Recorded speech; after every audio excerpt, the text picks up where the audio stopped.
Era esa, pero un comentario sobre lo que has dicho de la huerta, porque me parece que tienes toda la razón, ¿no? La idea de no encontrar clichés, que yo en la visión de la huerta que presentaba, lo que intentaba huir en todo momento era del folclorismo, ¿no? De la idea Mm. de presentar la huerta como una Arcadia, un paraíso perfecto, como una imagen de esta vendible, ¿no? Y quería hablar de una experiencia personal, que era la de alguien que ha vivido en la huerta, que se ha ido y no le ha parecido ni la Arcadia ni el infierno, sino un lugar como cualquier otro. Y sobre todo quería hablar también sin elevarme demasiado, sin que fuese una novela intelectual sobre la huerta y que apareciese como simplemente la receptora de un discurso desde fuera, sino que fuese una novela escrita también desde la propia huerta, que la pudieran leer los parroquianos del Yeguas, los vecinos de los que se habla, ¿no? Que no fuese la típica novela que se escribe desde fuera sobre, ¿no? Sino que fuese una eh, historia desde dentro, ¿no? Que es una historia desde la huerta, ¿no? Escrita por el profesor de historia del arte, pero que al mismo tiempo es el hijo de la Emilia, que es alguien que pertenece al lugar y al contexto del que se está contando, ¿no? Entonces, eso me parecía muy importante para no hacer discursos sobre los otros, que eso es muy peligroso, sino hacer discursos desde el lugar sobre el que se escriben. Y luego la pregunta del millón, ¿no? ¿Por qué este tipo de formatos nos interesan tanto, nos gusta leerlos y al mismo tiempo nos aterroriza? Eh, yo creo que hay varios factores. No sabría exactamente, no tengo una tesis, ¿no? Tengo simplemente intuiciones, ¿no? Desde luego está el factor de la verdad, ¿no?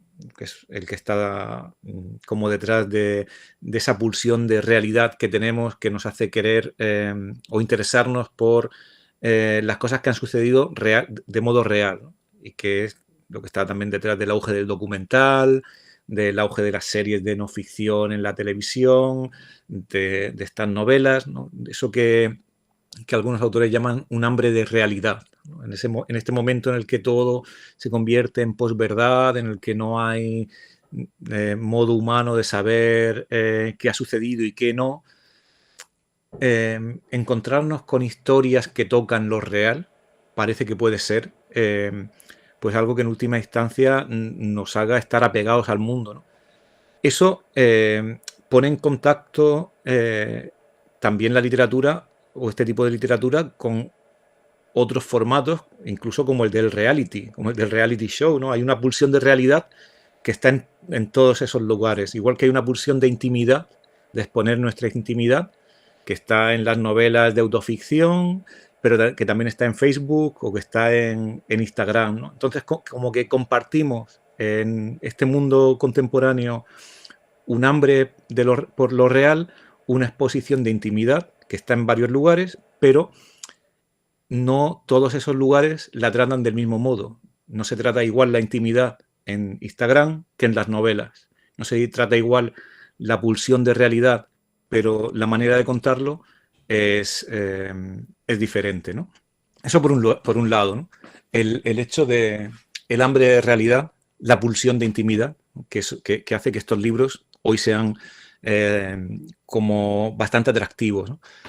Y luego, por supuesto, está en el caso de los libros sobre asesinos, sobre crímenes, en el true crime, la cuestión del morbo, la idea de la curiosidad malsana que tenemos por las miserias de los demás, por aquello que sucede a los otros y que de algún modo nos mantiene a salvo mientras a los otros le ocurren cosas tremendas, pues nosotros estamos a salvo, ¿no? Hay algo de catarsis kantiana de decir eh, estamos a salvo cuando leemos algo, la tragedia nos produce una especie de fascinación, pero porque no nos sucede a nosotros, sino porque le sucede a los demás, ¿no? Por eso ha tenido tanto o tiene tanto éxito esa novela nórdica, porque los crímenes esos terribles están por ahí lejos, no están, no están aquí. Y su sociedad que creíamos perfecta es en el fondo una sociedad de mierda. Entonces eso nos hace felices también, ¿no? Hay algo de de relación con aquello que se muestra y aquello que se oculta, ¿no? Y luego, en última instancia, está la fascinación por el otro radical, por el monstruo, ¿no? Que creo que es una fascinación que atraviesa la historia de la literatura, la historia de la representación, ¿no? Aquel que es radicalmente otro y que nos fascina, porque nos fascina y nos atemoriza aquello que nosotros no somos, pero que tal vez pudiéramos ser, ¿no? Nosotros somos unos asesinos potenciales, unos monstruos potenciales que cuando los vemos, ¿no? Nos genera, cuando los vemos en los demás, nos genera una especie de inquietud, ¿no? Pero también de fascinación, ¿no? Queremos saber y conocer qué pasa por la mente de alguien que ha podido hacer algo terrible que supuestamente nosotros no haríamos, ¿no? Por eso nos interesa y nos fascina Charles Manson, nos fascina ahora Dahmer, o nos fascinan los asesinos en serie, los crímenes, las cosas que no comprendemos, pero que muy en el fondo podemos pensar, es que esto forma parte de la naturaleza humana, con lo cual ese otro radical también somos nosotros, ¿no? Entonces te acabo de hacer un batiburrillo un poco raro de todas estas cosas, pero creo que tiene como indicios de por qué nos gustan estas cosas, ¿no? Por la pulsión de realidad, por la exposición de la intimidad propia y de los demás, y por la fascinación que tenemos ante el otro radical, ante el monstruo, y una fascinación que siempre nos mantiene a salvo, porque eso al final es la clave del arte para que funcione, ¿no? Que tiene que haber una pantalla de seguridad entre esa tragedia que vemos y el lugar desde el que la vemos, ya sea la pantalla de la televisión, ya sea el espacio de nuestra casa a salvo donde leemos las historias, ¿no? Si estamos en medio de una catástrofe no podemos observar la belleza de los edificios cayendo como en las películas distópicas y de catástrofes, ¿no? Estamos simplemente corriendo, no tenemos tiempo para observar la belleza de la catástrofe, ¿no? Pero si estamos a salvo, podemos observar la belleza del naufragio, la belleza de la catástrofe, la belleza del monstruo, ¿no? Eso es lo que al final nos genera la posibilidad de contemplarlo, ¿no? La distancia. Entonces eso creo que también influye en nuestra fascinación, y desde luego no es algo nuevo, ¿no?